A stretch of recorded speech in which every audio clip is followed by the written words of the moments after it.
Es un placer tener esta reunión hoy con todos ustedes.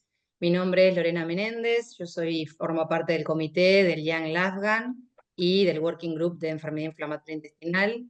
Este día de hoy vamos a tener una sesión de casos clínicos, en donde la idea es que nosotros tengamos ganas de preguntar, de sacarnos las dudas que tenemos con la enfermedad inflamatoria, que muchas veces no es tan sencilla. Y para eso va a coordinar también el evento la doctora Mónica Contreras, que es la jefa de clínica del Hospital Garrahan de Buenos Aires, Argentina, es la vicepresidenta de nuestra sociedad. Y bueno, y de a poco vamos a ir viendo junto con la doctora Vera, el doctor Javier, el doctor Jorge y la doctora Gisela los casos clínicos. Así que Mónica. Bueno, bienvenidos a todos. Un placer enorme estar hoy compartiendo esta jornada con ustedes. Voy a presentar a nuestros invitados. El doctor Jorge Emil Díaz es médico pediatra gastroenterólogo con muchísimos años de experiencia en enfermedad inflamatoria intestinal. Él fue jefe de la unidad de gastroenterología pediátrica del Hospital São João de Porto, en Portugal. Pertenece a diferentes grupos de trabajo y comités de EPSGAN, fue secretario de EPSGAN también y presidente del Colegio de Pediatría de Portugal. Un placer, Jorge, estar con nosotros aquí compartiendo. Además, bueno, vamos a presentar a Javier Martín de Carpi. Él es médico gastroenterólogo pediatra, jefe de el Servicio de Gastroenterología, Patología y Nutrición del Hospital Sant Joan de Déu en Barcelona. Es presidente actual de la Sociedad Española de Gastroenterología Pediátrica. Pertenece también al grupo de GTQ, el grupo de enfermedad inflamatoria, colitis y Crohn de España. Ambos, tanto Jorge como Javier, pertenecen a LAPSGAN, ya que nuestra sociedad es una sociedad ibero-latinoamericana, y la verdad que es un placer tenerlos y agradecerles, bueno, también por el horario, porque, bueno, están haciendo un esfuerzo a estas horas de la noche. Así que ambos, muchísimas gracias. Esto va a ser una reunión de amigos, porque es lo que yo siento viéndolos a todos ustedes. Un grandísimo respeto, admiración, pero por sobre todo a la calidad humana de todos los participantes.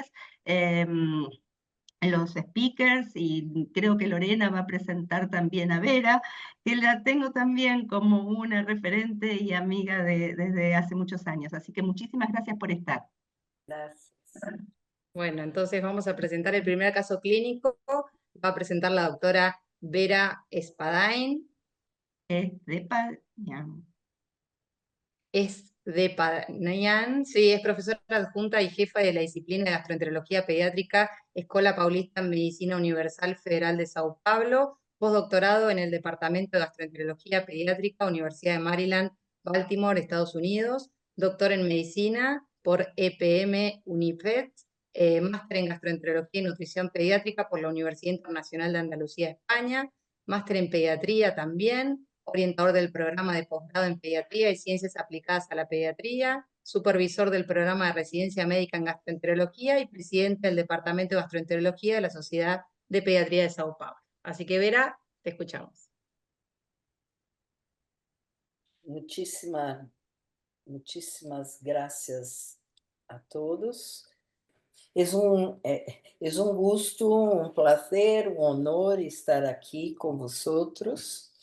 Voy a compartir un caso clínico de nuestro ambulatório de la Universidad Federal de São Paulo, Escola Paulista de Medicina. Tenemos un ambulatório todos los viernes por la mañana de enfermedad inflamatória intestinal pediátrica, donde vemos niños y adolescentes hasta 20 años, y la enfermedad inflamatória intestinal está cada vez más presente e aumentando em prevalência, em incidência em universidade. Então, vou começar este caso clínico de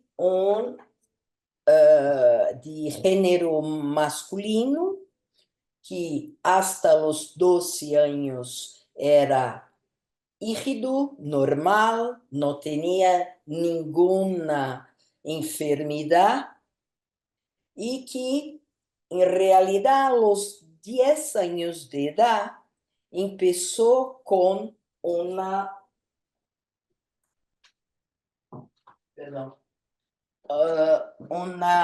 nódulo con dor y hiperemia en la región perianal, que evoluiu com salida de secreção purulenta, com febre e dolor abdominal, momentos que tinha, momentos que não tinha dolor abdominal. Depois de 7 meses de início deste quadro, ele se quedou internado em outro serviço, hizo una drenaje de las fístulas y del absceso perianal que encontraron, empezó antibiótico terapia y tuvo alta. Después de una semana, empezó con fiebre, dolor para evacuar, con salida de secreción purulenta del absceso perianal. Y ahí hicieron nueva drenaje del absceso y fistulectomía en otro servicio, pusieron un dreno, un sedenio, no sé, ¿cómo llaman sedenio? Sedal puede ser en castellano, Y se da los ¿Cómo? cetón. o sedal o cetón. Cetón, cetón, Certo. cetón. E antibiótico terapia em outros serviços, sem resposta, encaminharam a nosso serviço, em nosso... Primeiro, ele chegou em nosso serviço, foi internado com a hipótese de enfermidade inflamatória intestinal, enfermidade de Crohn, e ao exame físico tinha em região perianal, hiperemia, dolor à palpação, em aquele sítio, plicoma às 5 horas e este sedenio às 11 horas com salida de secreção purulenta, com a proteína C reactiva alta, plaquetas normais, albumina normal, com um índice de atividade de enfermidade de Crohn pediátrica 50, alta. Isso, uma ressonância magnética para fístula, que demonstrou uma fístula perianal interesfincteriana posterolateral à esquerda do canal anal, exteriorizando-se em sulco interglúteo esquerdo, com outro trajeto e formando uma pequena coleção 2 por 2 por 1 centímetros, espessamento em lâmina líquida de permeio de los planos mioadiposos e material exógeno em tecido subcutâneo em topografia de la fístula. Hicimos uma colonoscópia, uma endoscópia alta também, e o que mostrou foi a colonoscópia, uma alteração com ileite leve, associada a pancolite, e também em úlcera de borda anal havia um epitélio escamoso com presença de granuloma. E aqui não sei se conseguem ver aqui, granuloma em la borda anal com célula gigante. Se há granuloma, confirma então a enfermidade de Crohn, pero não é necessário encontrá-la. Mas hasta em la borda anal tinha úlcera. A classificação de Paris para a enfermidade de Crohn neste momento era A1B, L3, uma enfermidade iliocolônica, B3, penetrante, também inflamatória, leve, pero tinha, então era penetrante e inflamatória, e sim alteração nutricional. Ele foi, não sei se querem discutir, sigo, como podemos fazer? Me digam. Quizás podía llegar a hacer algún comentario hasta acá, que es el comentario que tiene que ver con la parte diagnóstica, ¿no? Yo pregunto si este niño no se le ha realizado una evaluación del intestino delgado, una enteroresonancia, como para valorar si además de su compromiso iliocolónico y perianal tenía también una extensión mayor. Sí, tenía en región de intestino delgado, más en ilio tenía. Entonces, hay que hacer la endoscopia digestiva alta con múltiples biopsias de esófago, estómago y delgado, hacer la colonoscopia, entrar en el ilio, si posible, 20 centímetros de ilio. Hicimos biópsia de ilho, seco, colo ascendente, transverso, descendente e recto, e sempre hacemos o primeiro exame, uma enterotomografia, que é mais rápida,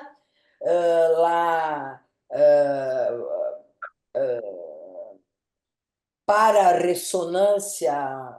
Um ninho de 10 anos, 12 anos de idade tem que se quedar uma hora ali, então a tomografia é mais rápida.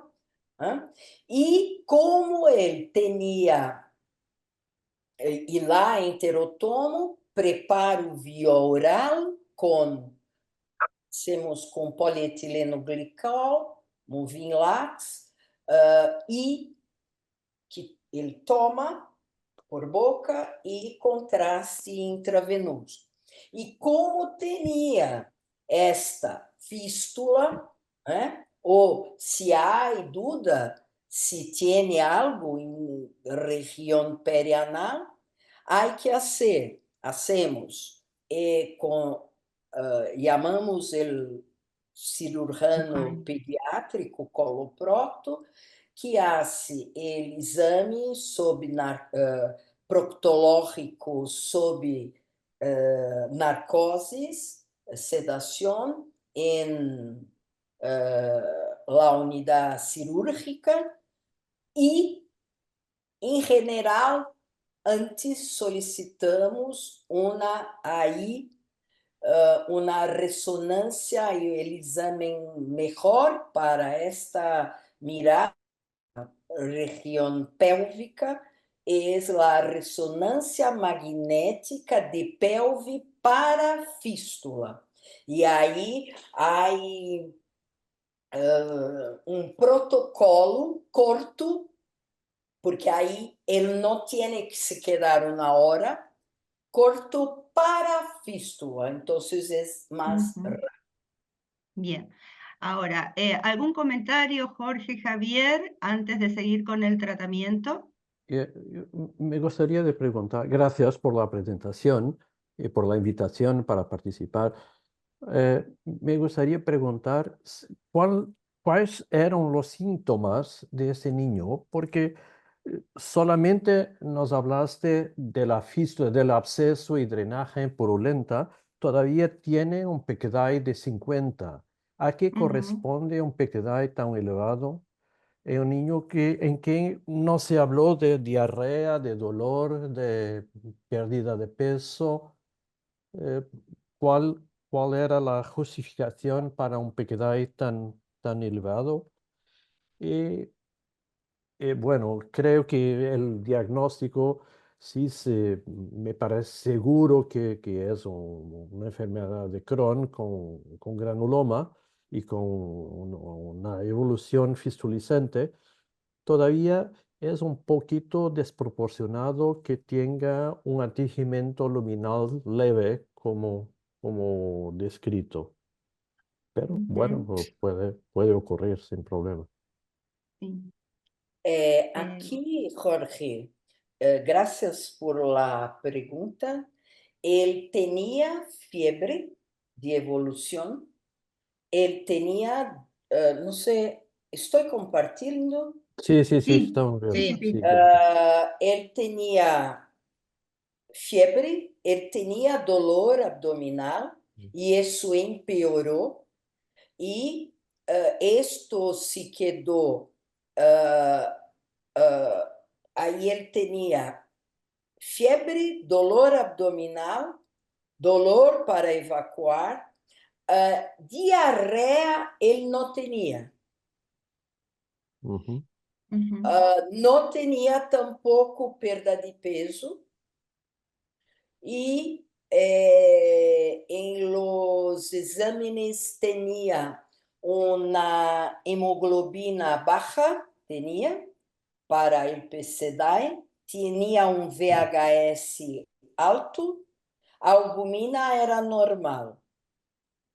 Y lo que él no tenía era diarrea, pero cuando llegó él tenía fiebre y tenía dolor abdominal importante.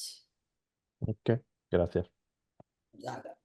Yo también, gracias Vera por la presentación y gracias a Lorena y a Mónica por la presentación también tan cariñosa que han hecho de Jorge y mía.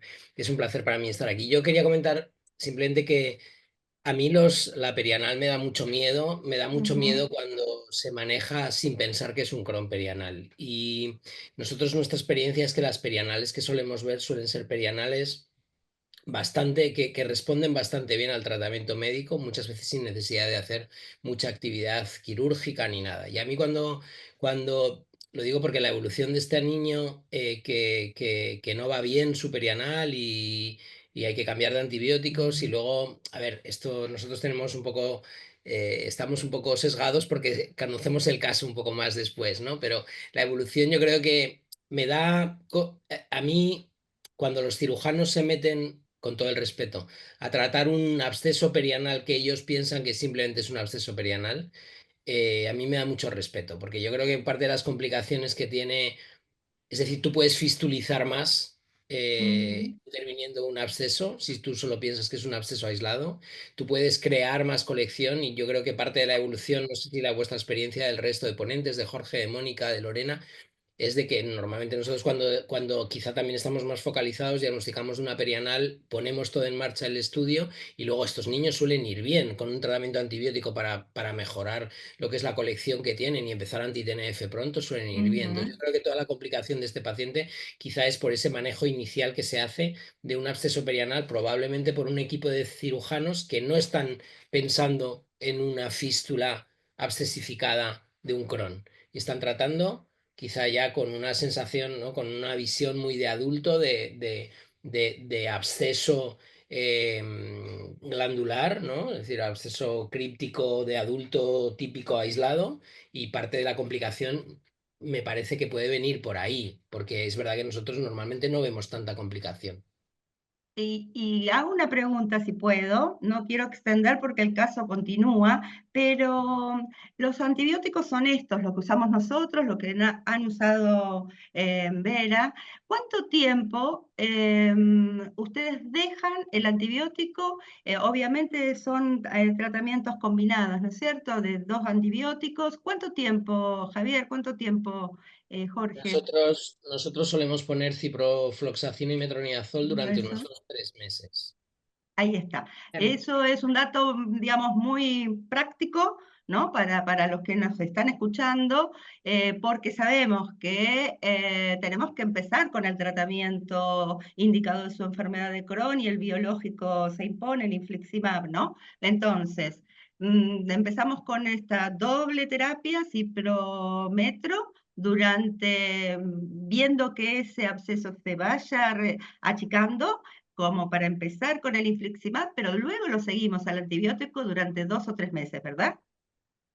Sí, sí, sí. Bueno, nosotros lo que hacemos es eso cuando suelen ser fístulas, aunque sean complejas de trayectoria, que no tienen gran acúmulo de contenido purulento. Luego hay que tener en cuenta que esto va bien, porque normalmente el infliximab cuando lo empiezas cierra la fístula, pero cierra la fístula por los orificios externo e interno y muchas veces se queda acumulado el pus. Es decir, lo que hace la fístula es ir cerrando, pero tienes que seguir limpiando todo lo que queda dentro, ¿no? Por eso quizá es lo que Claro. creemos que dar unas cuantas semanas, ¿no? Te asegura una mejor limpieza. Y normalmente, ya digo, normalmente no tenemos que intervenir quirúrgicamente. Es decir, estos casos como con tanto acúmulo de pus y tal, yo creo que quizás si se manejan cuidadosamente desde el principio no llegan a esto. No sé si Jorge tienes la misma impresión.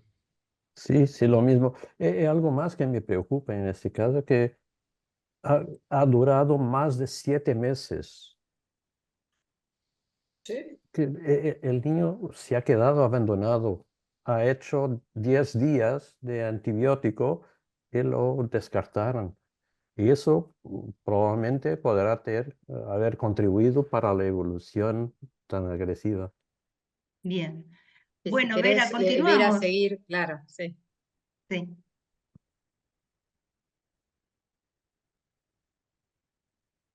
Estábamos en que empezábamos Está- con el está- tratamiento biológico, un poquitito más adelante. Espera. Ujú.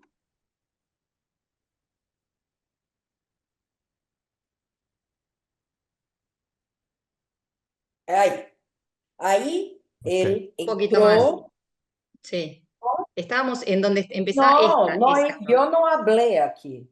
Ah, Yo bien, Aquí, paré aquí, aquí, aquí, bien, pero aquí. no, yo no hablé. No, perfecto. no, No, El está bien. aquí. tratamiento de él Con- fue ahí sí, él hizo una drenaje en nuestro servicio, introduzimos metro e cipro, em geral deixamos 2 meses, pero vai depender de como é a resposta. Depois de drenar, depois de começar o antibiótico, começamos o infliximab em la dose de 5 miligramas per quilo, mais a azatirioprina, 2,5 miligramas por quilo, e depois de 4 doses, embora tivéssemos, e se os cirurgianos tivessem drenado o abscesso, trocaram todo o sedenho, houve, em la semana 14, uma salida de grande quantidade de secreção purulenta. Este caso, Mônica, Lorena, todos aí, Jorge, Javier, eu he traído este caso por ser um caso diferente, difícil. Em general, nós temos cerca de 30% de nossos pacientes tienen fístula, van para cirugía, drenan, ponen el cetón, antibiótico terapia, empiezan infliximab y van bien. Pero este es diferente. Há casos que já tuvieron drenado, abscesso, alguém fuera sem saber bem, não ha tratado bem. Pero este, sí, muy provavelmente, la gente que lo trató não habló de enfermidade inflamatória intestinal, não ha dito nem hubo la sospecha de enfermedad de Crohn. Este fue el problema. Como dijo Jorge, muy bien, él fue abandonado. Então, ele internou novamente, trocamos a antibiótico terapia para para tazocin, metronidazol, suspendemos infliximab, azatioprina, uma nova drenagem, nova ressonância, de novo drenagem, novo posicionamento de ceton, reduziu o volume de secreção, hicimos uma nova endoscópia, sem sinais endoscópicos de atividade e enfermidade. Entretanto, biópsias de ilho, cólon direito, transverso e esquerdo, microscopicamente em atividade. Ele tuvo alta com metronidazol e cipro que não tomou adequadamente. Aumentamos e otimizamos o infliximab, desta vez para 10 miligramas por quilo. Não teníamos como fazer o nível sérico de infliximab. Então, já otimizamos para 10 miligramas por quilo e depois de 2 doses otimizadas de infliximab, ele empeorou, secreção de fístula, área endurecida, dolorosa, com PCR, VHE, velocidade de hemossedimentação, plaqueta alterada. Neste momento, ele estava assim. Aí, a internação dele foi de 67 dias, porque ele tinha sepsis de foco cutâneo. Suspendemos, por sorte, claro, infliximab, hicimos outra antibiótico terapia importante, ressonância magnética de pelve para fístula. Tinha, neste momento, fístulas periretales, às 3, 6 horas, contrarreto interesfinteriano.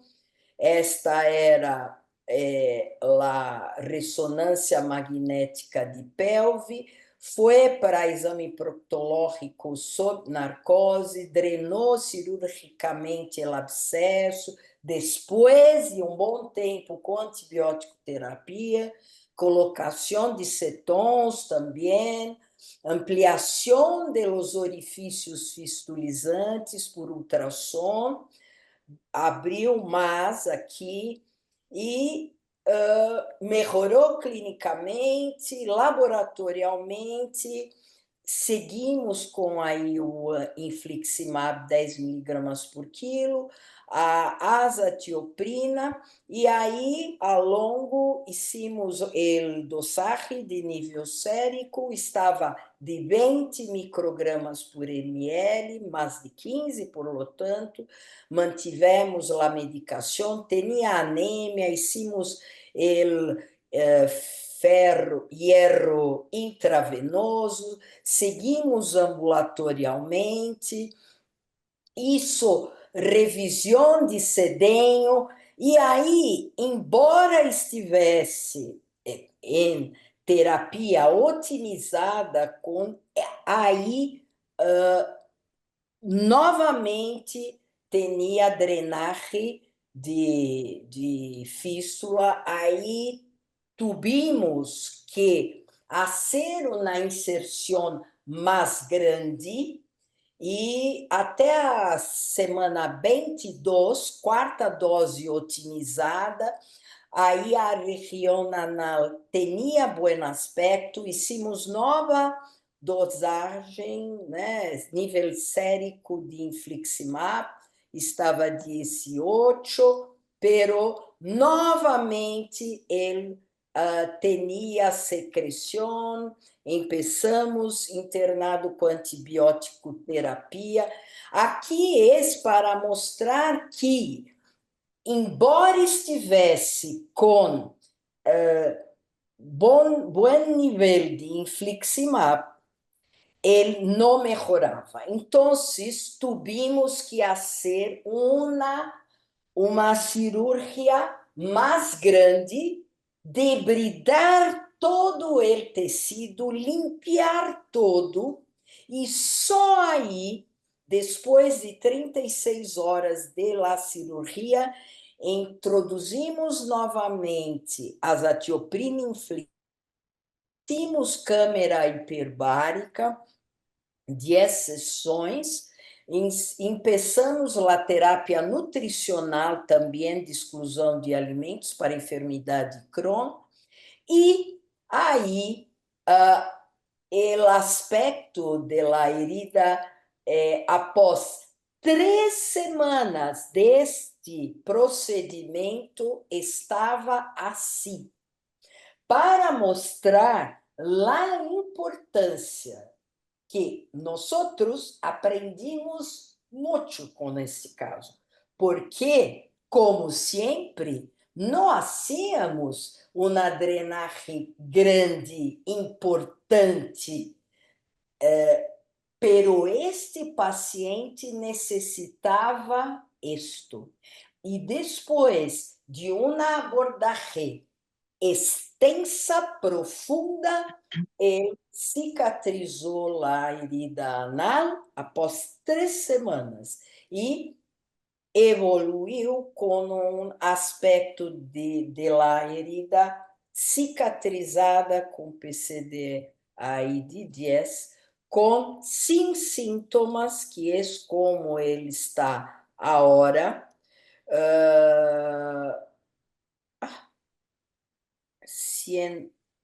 sem sintomas, sigue recebendo infliximab, azatioprina, e sem sintoma, todos os calprotectina normal, tudo normal e bem. Bueno, Muchas gracias, Vera, por la presentación y ahora vamos a discutir, ¿no? Nada, Esto del tratamiento. A ver, yo voy a hacer un comentario y les dejo la palabra a los expertos, expertísimos. No sé si este paciente es actual o es un paciente que has visto en tiempo, muy tiempo atrás. Pregunto esto. 2021, 2021, em la pandemia. Bien, pregunto esto porque creo que van a estar de acuerdo y los quiero escuchar a Jorge y a Javier. Yo con un paciente con patología perianal elijo infliximab, obviamente, pero empezaría hoy en día ya con una dosis mayor, optimizado de entrada, 10 miligramos por kilo y optimizado también en tiempo.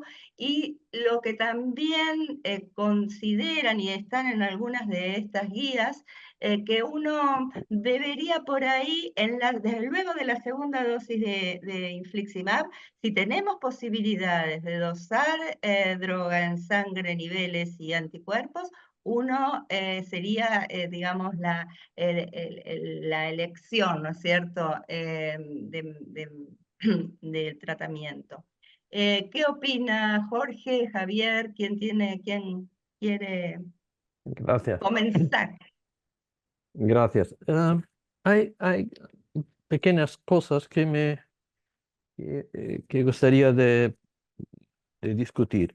La primera es, me preocupó un poco el inicio tan precoz de infliximab cuando había un componente supurativo activo que no estaba bien controlado. Y el infliximab es, como lo sabemos, un inmunodepresor que puede ayudar a la evolución del proceso infeccioso. Y por eso yo tal vez hubiera retardado un poquito el inicio de infliximab hasta que el componente infeccioso estaba mejor controlado. La segunda cuestión es, se han considerado diagnósticos alternativos. Aquí tenemos un paciente que tiene un componente fistulizante, que tiene un componente infeccioso difícil de controlar con los antibióticos y que tiene una enfermedad luminal muy ligera, desproporcionada del componente infeccioso supurativo. Y por eso yo me acuerdo de un paciente que hemos tenido hace años que tenía una evolución muy agresiva fistulizante y que al final tenía un SHIAP. Ujú. Y por eso creo que el diagnóstico diferencial de SHIAP, de inmunodeficiencia y de enfermedad granulomatosa crónica, deberían hacerse, excluirse con seguridad. Porque es verdad que ahora controlaron el componente infeccioso, el paciente sigue bien, pero si tiene una inmunodeficiencia primaria, es una cuestión de tiempo hasta que va a tener nuevas complicaciones supurativas. Y Ujú. eso sería algo que me preocuparía un poco para, para tener la certeza que no estaba olvidando algo por esa discrepancia entre la enfermedad luminal y el componente local tan agresivo, fistulizante y supurativo. Gracias. Javier, ¿querés agregar, hacer algún comentario? Estás muteado. Coincido un poco con Jorge lo que ha dicho del componente infeccioso tan llamativo. Creo que por eso en el caso de Vera, en el desarrollo, yo creo que hay varios momentos en que se para infliximab. Yo creo por eso, ¿no? También me parece haber visto. No, yo simplemente comentar un poco bueno, reforzar lo del diagnóstico diferencial, que obviamente pues es un caso que es como muy llamativo todo el componente infeccioso, estoy con él. Y respecto a lo que comentaba Mónica, nosotros no empezamos en todos los perianales a 10 miligramos kilo, pero sí que en todos los pacientes que empezamos Inflixi medimos niveles a la segunda y a la tercera dosis. Y según eso decidimos cuál es la pauta posterior y siempre, como Ajá. dices, buscar niveles más altos, que se ha demostrado que los pacientes con fístula perianal necesitan niveles más altos de fármaco. Entonces, no por sistema empezamos a 10, pero sí que es verdad que como tenemos la facilidad de obtener niveles y obtenerlos en el mismo día de la infusión, eso nos sirve para planificar las dosis posteriores. Bueno, muchísimas gracias. Yo estoy viendo que está conectada una excelente patóloga, María Teresa Petty Dávila. No sé si... hola, Petty, ahí te desmuteaste. Yo quiero hacer una pregunta en relación al comentario de Jorge Amil y lo que hablaba también Javier, como diagnósticos diferenciales de la enfermedad granulomatosa crónica, que bien también se puede presentar con una patología perianal severa y una infección descontrolada. La anatomía patológica, yo no sé si vos la llegaste a ver, que Sí, presentó Vera, en sí donde la vi. había células gigantes. Sí la em, vi y Bien, eran podemos, granulomas. sí, podemos Yo lo hacer que, alguna disquisición con esa anatomía patológica y la sí, enfermedad granulomatosa crónica. sí, en general los granulomas del Crohn son granulomas epitelioides sin necrosis, para descartar también y que hay que siempre pensarla en una que es emergente y reemergente, que es la tuberculosis. En nuestro país está habiendo de nuevo tuberculosis y es con la que yo primero, ¿no es cierto? Si bien lo de la fístula, ¿no es cierto? No es frecuente, pero debe ser pensada como tuberculosis.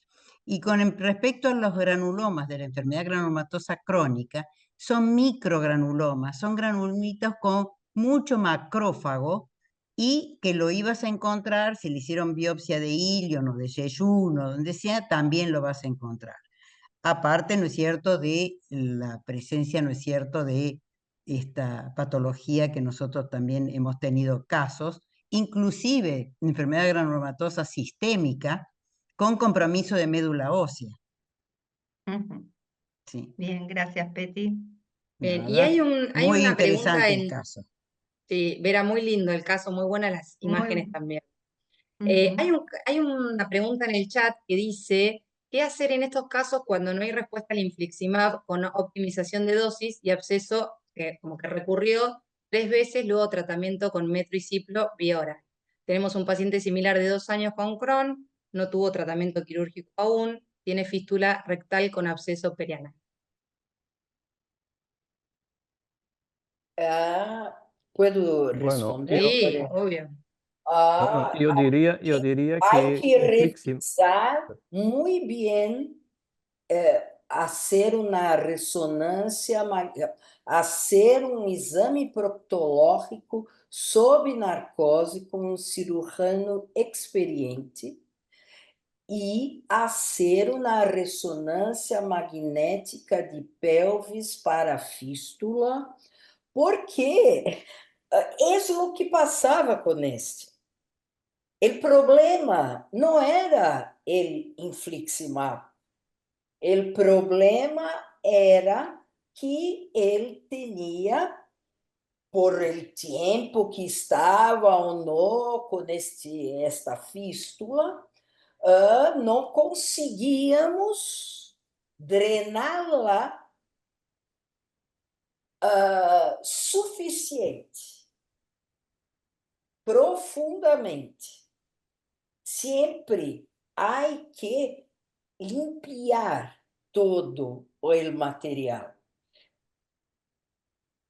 Então, yo, é yo isso. diría, yo diría que el absceso y infliximab no se mezclan al mismo Não, tiempo. claro, Hay que controlar el componente infeccioso y un absceso, si tiene un absceso, hay que drenarlo y hay que asegurar que el trayecto la fístula no se cierra demasiado temprano cuando se inicia el infliximab. Y por eso, si hay absceso, hay que controlarlo con tratamiento antibiótico, garantir una drenaje adecuada, entonces solamente después se debe iniciar el infliximab. me gostaria fazer um comentário. Que eu não mostrei todas as ressonâncias que hicimos nesse paciente. E o jefe de la radiologia, sempre o mesmo, acompanhando todo. Por ele e la inspeção, la drenaje estava bem hecha. Teníamos a impressão que ele tinha drenado todo o que necessitava. A coleção diminuía e depois formava novamente. Então, e isto seguiu.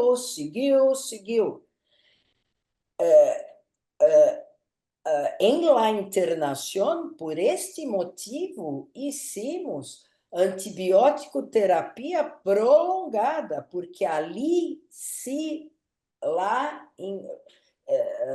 não conseguíamos drenar adequadamente.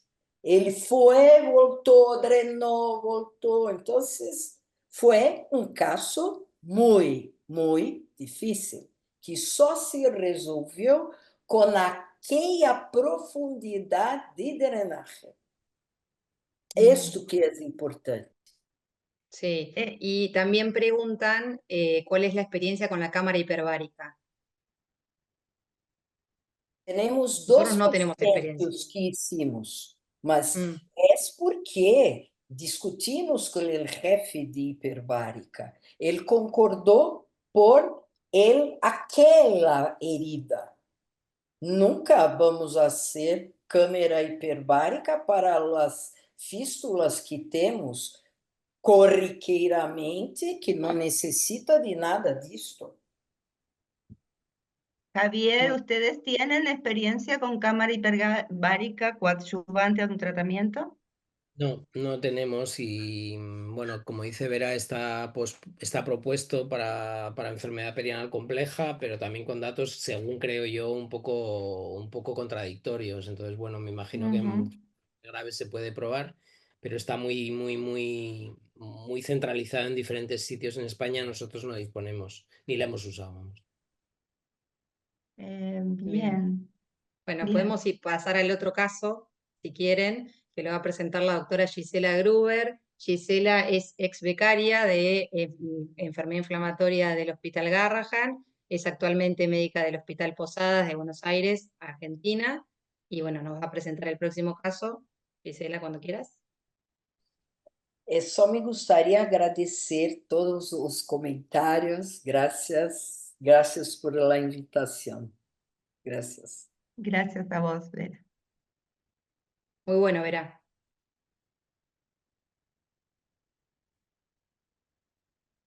No estás muteada, Gisela. Gisela, ¿estás muteada? Perdón, ahí Ahí está. va. ¿Sí?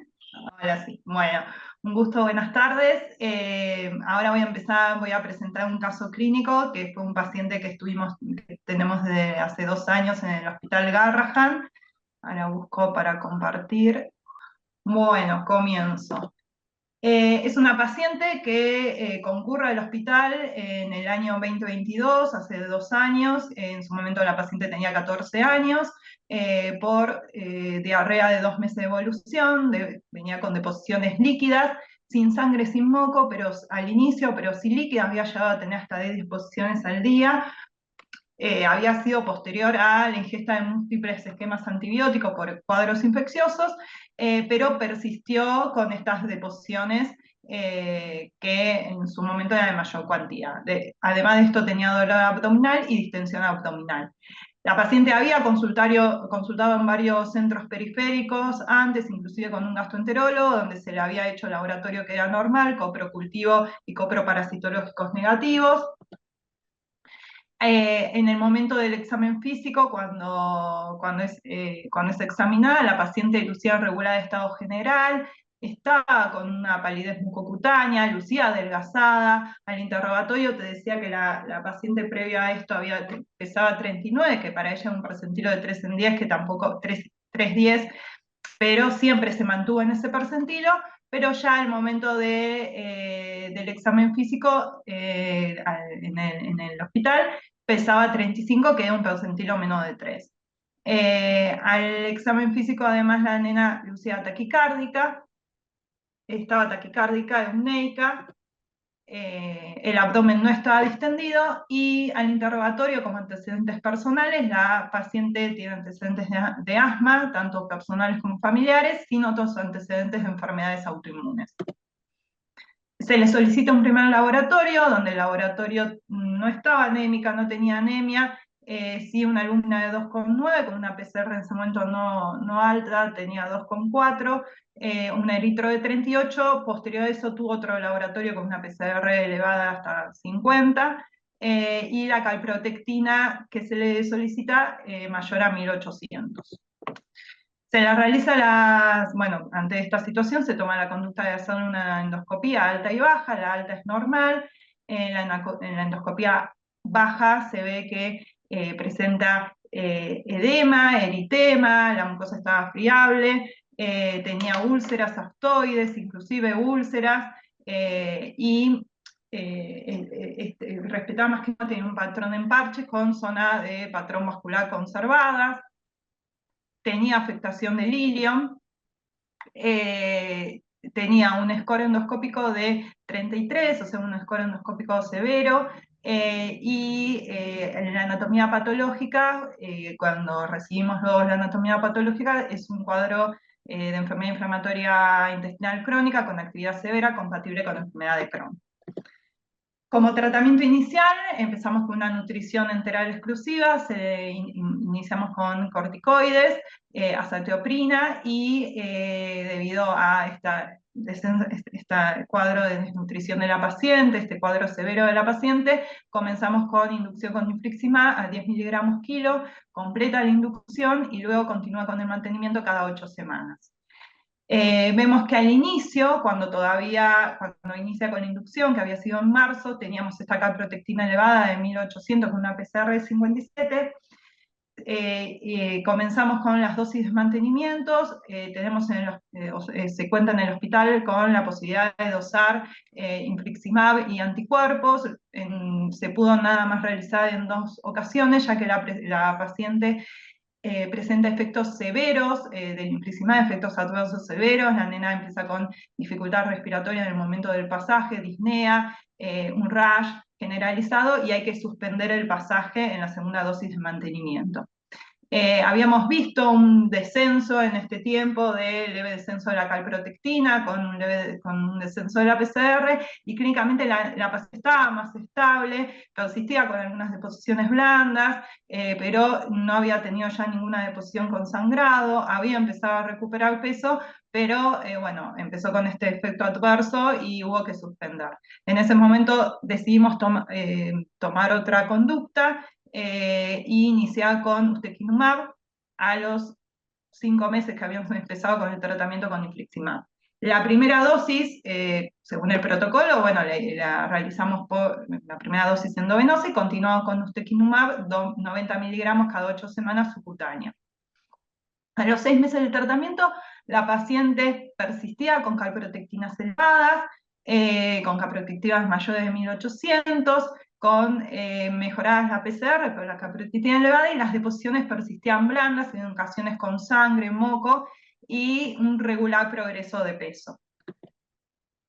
Por eso decidimos en ese momento, con la clínica no del todo mejorada, el laboratorio, las calprotectinas elevadas, volver a hacer una endoscopía. La endoscopía persistía con actividad moderada severa, persistía con una colitis, pancolitis moderada severa, y en ese momento ya la paciente estaba con ustekinumab, entonces decidimos, se charló, se comentó, para hacer una reinducción endovenosa con ustekinumab, pero en vez de continuar después con subcutáneo, continuar con endovenoso. La paciente ya recibió 3 dosis de ustekinumab endovenoso, y en el último tiempo, esto fue hace 3-4 meses que empezó de vuelta con la reinducción, y ya recibió 3 dosis, se está recibiendo ahora cada 6 semanas. La paciente mejora las deposiciones. Estas deposiciones en el último control ya eran formes, sin sangre, sin moco, sin distensión abdominal, o sea, la paciente se encuentra asintomática digestiva. Y si bien lo que sí podemos ver que desde abril del 24, que empezó con el ustekinumab, las calprotectinas no mejoraron, sí vienen mejorando lo que es el valor de PCR. Y lo que también vemos que mejoró desde el inicio es la curva de crecimiento. La niña comienza pesando 39 kilos antes de empezar con este cuadro de diarreas. Tiene un abrupto descenso de peso a 35, y si bien no llegamos a recuperar el peso, o sí se recupera el peso, no llegamos al carril de percentilo que tendría que estar por la edad, sí logramos recuperar de peso en el último tiempo a la paciente. Muchas gracias. Bueno, a ver, estamos en un momento en donde antes de la reinducción endovenosa estuvimos conectados con Javier en nuestros ateneos transoceánicos, y bueno, comentaba que muchas veces, o en algunos casos, la conducta que tomaban ellos era mantener la infusión endovenosa durante los primeros meses, cuando son casos así tan severos. Pero bueno, estamos ya con 3 dosis endovenosas. La paciente realmente, si bien clínicamente, como dice Gisela, mejoró un poco su percentilo, aunque no llegó a su carril, se la nota en buen estado general, el laboratorio también está normalizado, y las deposiciones mejoraron y se normalizaron, el cuadro clínico digestivo está asintomática. Estamos en una niña que no obtuvimos aún la remisión endoscópica, clínica, remisión de laboratorio, sobre todo el marcador biológico como la calprotectina. Bueno, y ahora los dejo con esta inquietud, porque nosotros, como ustedes saben, En Argentina tenemos aprobado solamente los anti-TNF, ustekinumab lo estamos utilizando off-label en algunos pacientes. Es la primera paciente que hacemos estas reinducciones endovenosas.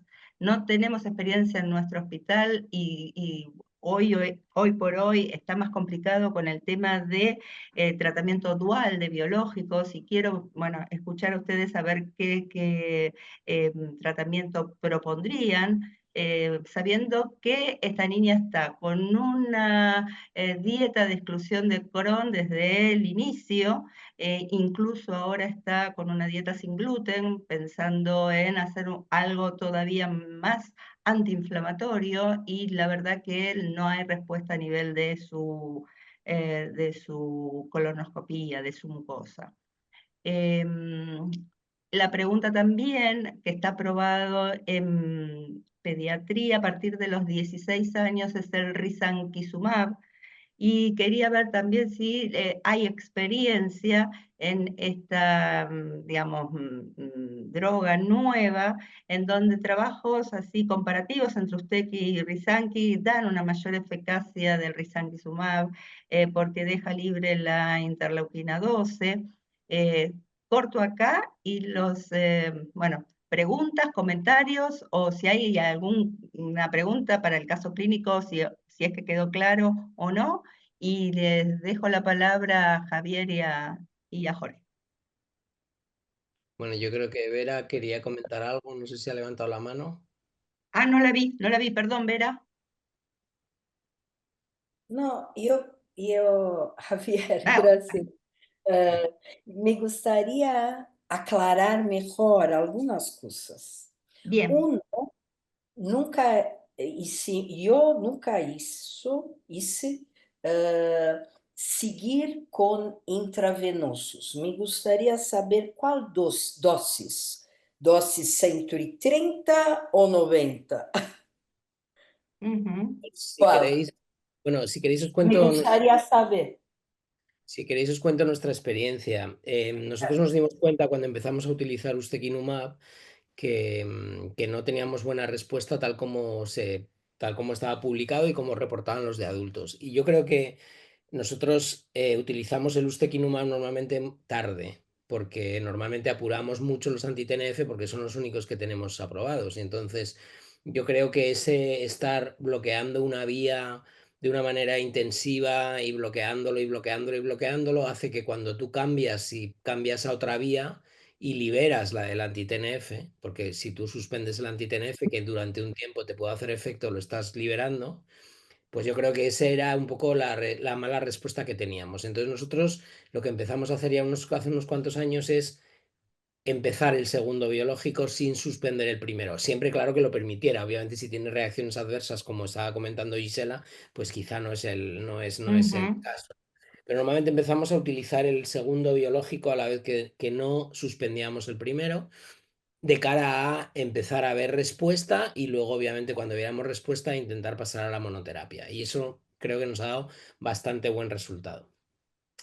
Pero independientemente de eso, en aquellos que no utilizábamos, suspendíamos el primer biológico, que era un anti-TNF, y empezamos con ustekinumab, nosotros lo que hemos visto es, lo que veíamos también es que no era tampoco buena la respuesta y que algunas veces estaba muy disociada la respuesta clínica de la respuesta biológica. Es decir, y niños que claramente mejoraban de clínica, de evolución de peso, de estado general, crecían, mantenían unas calprotectinas elevadas. Entonces, un poco lo que seguimos haciendo es decir, no nos da, que tampoco es que esté realmente demostrado que tú administrando más dosis endovenosas realmente tengas una ventaja, pero llamativamente a lo que puede parecer es más barato eso incluso que el pasar a la subcutánea. Pero bueno, independientemente de esto, lo que nosotros solemos hacer es empezar ustekinumab endovenoso y mantener dosis endovenosas cada 4 semanas durante un tiempo hasta que vemos una respuesta y luego pasamos a subcutánea cada 4 semanas y finalmente subcutánea cada 8 semanas. Es decir, mientras hacemos la endovenosa mantenemos 130 miligramos de por dosis, independientemente del peso del paciente, y cuando pasamos a la subcutánea pasamos a 90. Ya digo, entonces hacemos primero endovenosa cada 4 semanas vemos algo de respuesta, pasamos a subcutánea cada 4 semanas y finalmente pasamos a subcutánea a las 8 semanas. Y la verdad es que la mayor parte de los pacientes así, sobre todo en Crohn, nos funcionan bien cuando utilizamos el ustekinumab. Y respecto a lo que decía Mónica del Risan, el Risan ha demostrado que es mejor que el Uste. En comparación, en el head-to-head que hay, que es el único que hay, es el Sequence, y ha demostrado llamativamente que va mejor. Nosotros hemos utilizado Risan en 3 pacientes, pero no lo hemos utilizado tras fracaso de Uste, lo hemos utilizado tras fracaso de anti-TNF, diciendo, bueno, pues entre una no aprobada y otra no aprobada, como tenemos que pedir permiso para los dos, pues pedimos para risankizumab y nos ha ido bien. Entonces, bueno, no tengo tan claro que eso bloquea el ustekinumab, porque además ahora salen los biosimilares del ustekinumab, con lo cual va a ser más barato utilizar ustekinumab también que risankizumab. Pero bueno, es otra opción que es válida. Entonces, bueno, resumiendo un poco que me estoy enrollando. Yo esperaría con el ustekinumab, es decir, no clínicamente tiene respuesta. Si gana peso, que es un marcador muy bueno de respuesta, no olvidemos, es un marcador fantástico de que algo está yendo bien, yo esperaría, seguiría con el ustekinumab y no desistiría. Y a una mala volver a repetir una endoscopia para realmente ver si merece la pena seguir o no. Bien, muchas ¿Puedo gracias. hacer una pregunta? No Obvio, encuentro mi manito, perdónenme. Estoy acá obvio, Luciana. escondida porque Esta voz subo es mucho canasto a conocida. esta hora, pero sí, pero tengo una duda que un poco te la pregunté estando allá, Javier. El ustekinumab a nosotros nos pasa lo mismo. Lo ponemos endovenoso y vemos respuesta clínica, pero la que no nos sigue nunca atrás es la calpro. El paciente mejora y con Risan nos está pasando lo mismo. El paciente mejora clínicamente, está divino, te dice que no tiene ningún síntoma, el laboratorio mejora, salvo la calprotectina, que se te queda ahí pegada, rondeando los 800, los 1000, muerta de risa, y uno no sabe qué hacer porque tenés el treat to target, le das el plazo que estás esperando, vas como si fueras un director técnico, pasando el paso a paso y no se leyó el libro, el risankizumab o el ustekinumab, se quedan con la calprotectina pegada. Ustedes, ¿qué conducta toman? ¿Se vuelven locos o si la clínica está divina, lo aguantan? Nosotros vemos lo mismo que tú y con Risan también nos ha pasado lo mismo, incluso oscilaciones que primero mejoran y luego vuelven a subir y se mantienen ahí un poco. Yo creo que hay que darle tiempo y hay que mantener, es decir, yo si el paciente clínicamente está mejor y gana peso y analíticamente está mejor, yo esperaría.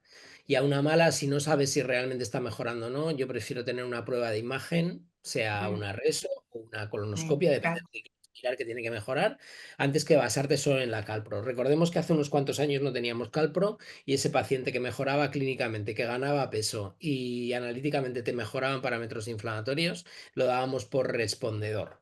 Entonces yo creo que la calprotectina obviamente es uno más, pero yo creo que estos fármacos mejoran. Y al final, cuando ves una gráfica a largo plazo, obviamente sigue subiendo, pero la tendencia normalmente de esta situación es a ir controlándose más. Y algunos de estos, después de 2 años con calpros elevadas, en un momento determinado bajó la calpro y ya se ha mantenido como tú esperabas después de ver la respuesta clínica. Yo creo que hay que darle tiempo y no guiarnos solo por la calprotectina. Obviamente, si el paciente no va bien del todo, pues te tendrás que plantear que esa no es la solución y tendrás que pasar a otra cosa. Pero nuestra experiencia es lo que decíamos, necesitan tiempo para acabar de mejorar del todo. Bueno, es un buen dato Bueno, lo que nos estás dando, Javier, porque nosotros, como decía Luciana, nos volvemos muy locos con el treat to target y entonces tenemos que ver que si la calprotectina no bajó, que digamos, potenciar los estudios y pensar en otro mecanismo. Y la verdad que no sé cuál es, y sería muy, muy lindo escuchar una charla de el treat to target en la vida real, ¿no? Sí, ¿Qué claro. es lo que pasa? Estudios en la vida real. Claro. Y Pero sí, Jorge, claro. perdón, yo una cosa solo, pero es que nos obsesionamos a veces mucho y creo que tenemos que seguir conservando mucho los fármacos. Eh, Ujú. eh, Tenemos que ser muy cuidadosos en cuanto y cómo utilizamos los fármacos, en no cambiar a la primera de cambio simplemente porque tengamos más opciones, sino hacerlo de una manera muy racional. Y eso insisto mucho a la gente. Tienes que saber que realmente has exprimido al máximo el fármaco antes de cambiarlo, porque desafortunadamente tenemos cada vez más, pero no tenemos cientos de fármacos, no tenemos, los tenemos Ujú. contados, y si perdemos un fármaco, eso es otra historia, porque luego algunos pacientes a lo largo del tiempo pueden recuperar efecto alguno, Ujú. pero los abandonamos Ujú. y los estamos desechando, y creo que hay que ser muy cuidadosos. Y perdón, ya está. Bien. Y no, y otra, Gracias. una pregunta y después le dejo la palabra a Jorge.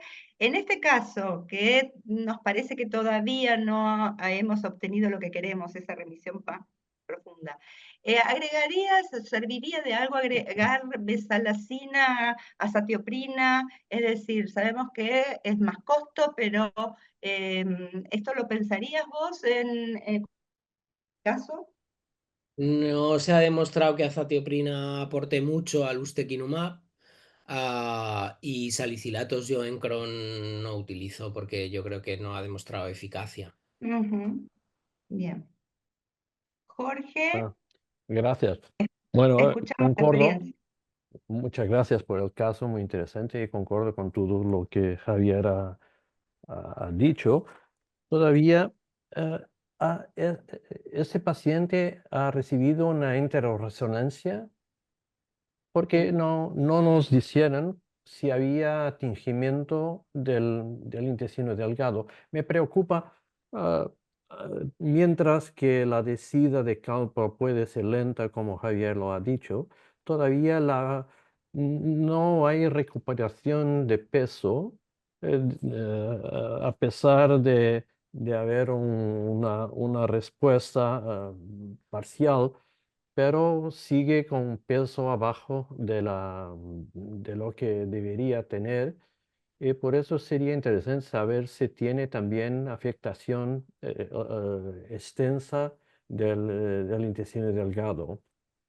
Ujú. Eh, Sí, Tiene 3 ecografías Doppler hechas, pero donde en una se ve un engrosamiento de intestino delgado, no especifica la cantidad, y bueno, sí tiene engrosamiento de ciego y colon ascendente, perdón. sí, Pero resonancia, sí. sí, el colon lo No, hemos sí, el colon visto no. en la Y, colonoscopia. ujú. Todavía el delgado sería interesante saber si Sí, es muy sí extenso tiene. o no. Y, y también, yo tampoco, yo no tengo experiencia con ustekinumab subcutáneo, pero lo que Javier ha dicho sobre la junción de los dos biológicos hace todo sentido. Pero, ¿por qué no han intentado el adalimumab antes de iniciar ustekinumab? Esa era una pregunta que nos hacíamos luego de revisión de este caso para presentación, ¿no? Teníamos niveles bajos de menos de 1, niveles de inflixia en sangre y anticuerpos negativos. Aún así hace una reacción severa. Y realmente en ese momento no lo pensamos como alternativa al adalimumab. El adalimumab lo usamos bastante menos nosotros. A mí particularmente me parece que es más útil en pacientes que tienen una actividad más leve moderada. Y Claro, quizás esta el paciente niña más tiene una severo, ¿no? esta niña tiene una actividad moderada a severa con un CSD de 30 y pico primero y luego de 20, es decir, siempre fue muy severa. Por eso el adalimumab no lo pensamos. Podría escuchar a ustedes si lo hubieran elegido, ¿no? Como opción. Y por otro lado, lo que también nos vemos ahora con la posibilidad de dosar niveles, y es esto, ¿no? Que pacientes que su albúmina está bien, el índice de masa corporal no son obesos, pacientes que la PCR, digamos, todos los parámetros que nosotros vamos evaluando de acuerdo a lo que se evalúa para farmacocinética, lo encontramos normal en esta niña y en muchos niños, y sin embargo, esta dosis son más que subterapéuticas, perdón, los niveles menos de 1, cosas que no entendemos tanto el porqué. Y esa es una pregunta para ustedes que están en el día a Con día las ahí con el con la dosaje dosis, con la dosis adecuada. adecuada de infliximab sin anticuerpos, si yo recibo un nivel de menos de 1, yo creo que es un error técnico del laboratorio, porque no hace sentido que tenga un nivel tan bajo si no tiene anticuerpos. Si sería una colitis ulcerativa, bien, podría haber una pérdida inmensa del infliximab y los niveles serían muy bajos, pero aquí es un poco preocupante. Todavía tenía que parar el infliximab por la reacción adversa que ha recibido, pero tal vez yo intentaría el adalimumab antes de intentar el ustekinumab. ¿Vos, Yo Javier, coincides? coincido con Jorge en el tema del adalimumab. Nosotros solimos utilizar adalimumab bastante más que infliximab. Adalimumab es un muy buen fármaco, incluso para las formas graves. Lo único que nos haría utilizar inflixi en un Crohn antes que un adalimumab sería que tuviera una perianal compleja. Si no, normalmente optamos por adalimumab. Es verdad que es acostumbrarte porque con infliximab parece que tú puedes manejar mejor los niveles y tal, pero adalimumab es un buen fármaco, es igual de eficaz para las formas luminales y además te ahorra el tener que asociar inmunosupresor, que no es tampoco poca cosa, ¿no? Y respecto a lo que decía un poco de, es verdad que llama la atención los niveles tan bajos, pero al final la experiencia te dice que es que cada paciente necesita, es que independientemente de la dosis que le pongas, hay algunos que sobre todo es verdad que son en niños pequeños y en niños con colitis ulcerosa, hay algunos que necesitan dosis súper altas para mantener unos niveles normales, es decir, ni tampoco tan bollantes. Entonces, pues bueno, al final es cogerle. Lo que está claro es que no depende de la medicación que le ponga, sino la que sea efectiva en su sangre. Y a veces tenemos miedo a subir dosis por el posible efecto secundario y no está demostrado que mayor dosis de fármaco, mayor nivel en sangre te cause más toxicidad, con lo cual teóricamente eso debería ayudarnos a poder ser más generosos a la hora de conseguir niveles. Y dinos cuál es la dosis máxima que llegaste a usar de infliximab, como para que No haya miedo. Bueno, no sé, te lo hablo, serán 18 cada 4 semanas o así. Ajá. Más o menos, que entre 15 y 18 y cada 4 o alguna vez cada 3. Pero Ajá. es verdad que yo cuando tengo que utilizarlo menos de cada 4 semanas, me parece que estamos sometiendo al niño a una práctica que es muy complicada de llevar a cabo y le estás fastidiando la vida si cada 3 semanas tiene que ir al hospital el pobre chaval a ponerle una infusión, con lo cual el mínimo intervalo que hemos utilizado es temporalmente tres semanas, pero yo no haría ni 2, porque creo que al final tienes que optar por otra vía, porque no es ni compatible con una vida normalizada, ni probablemente desde el punto de vista de coste también estás gastando muchísimo dinero, con lo cual hay que buscar otra opción. Muy bien. Pero ya digo, no Bueno, por miedo. No por miedo a la dosis, por forma de administración, por todo lo que envuelve. Claro, Ese la rol calidad del de vida paciente. también. Claro, cuidar un poco eso. Bueno, la verdad, muy bueno el caso. No sé si alguien tiene ganas de preguntar algo acerca del caso o de otra cosa de enfermedad inflamatoria, aprovechando que están súper especialistas con nosotros. Si no, yo tengo algunas preguntas que ya el grupo ya mandó hace un tiempo. Yo ya contesté algunas cuestiones que Bien, me habían bloqueado. bien. Les hago dos últimas preguntas y ya terminamos, que nos excedimos un poco el tiempo. Que los Yang por ahí preguntaron durante la semana. Una es cuánta relevancia le dan a los informes histopatológicos y si hay macroscópicamente no hay afectación. O sea, tenemos una macro normal y en el informe histopatológico hay actividad. Bueno, Jorge. las clasificaciones de gravedad por ahora inciden sobre el aspecto endoscópico. No se ha aún incorporado la histología como componente de actividad de la enfermedad. Claramente, si tenemos mucha inflamación histológica que no se ve endoscópicamente, deberemos tenerlo en cuenta y evaluar si la bioquímica y la clínica se recomiendan algún cambio, pero no es mandatorio incorporar la histología como criterio de actividad. Sí, no coincido. Yo creo que es un poco dependiendo tienes que hacer una visión global de la situación del paciente y depende de dónde vengas, depende de lo que busques, depende de lo que, ¿no? De si igual tú ves una curación endoscópica clara respecto a la endoscopia normal y persiste algo de inflamación, pues probablemente lo minimices y crees que vas por el buen camino. Insisto un poco en lo que decimos, que el Treat to Target somos muy exigentes y a veces hay pacientes que, ¿no? Nos pasa a veces cuando hacemos endoscopia previo a paso a monoterapia con un paciente clínicamente bien, con calprotectinas normales, con niveles correctos, con todo en orden, y tú ves alguna afta. ¿Hasta qué punto eso justifica que mantengas un tratamiento combinado? Pues a veces también te lo tienes que plantear, ¿no? O sea, yo creo que yo creo que hay que combinar un poco todo. Me imagino que estamos todos de acuerdo en eso, ¿no? Sí.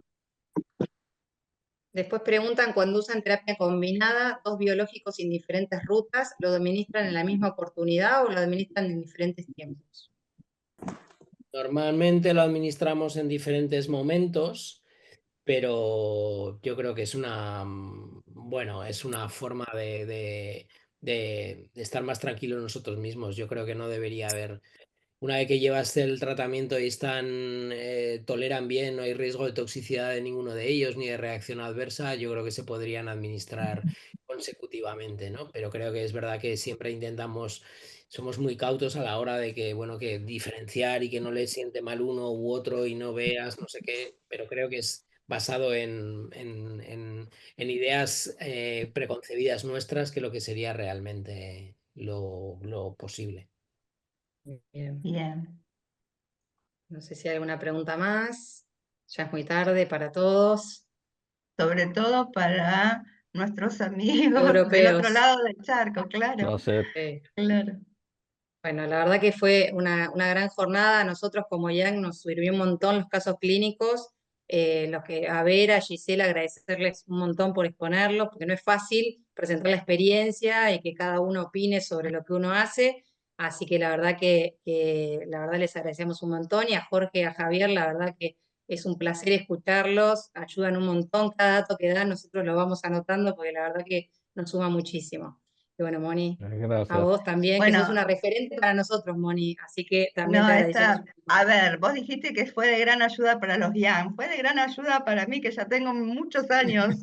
Realmente un placer. Bueno, nos vemos pronto, en menos de 20 días Seguro. estamos compartiendo el Mundial, así que los abrazaré ahí y compartiremos muchas otras cosas también lindas.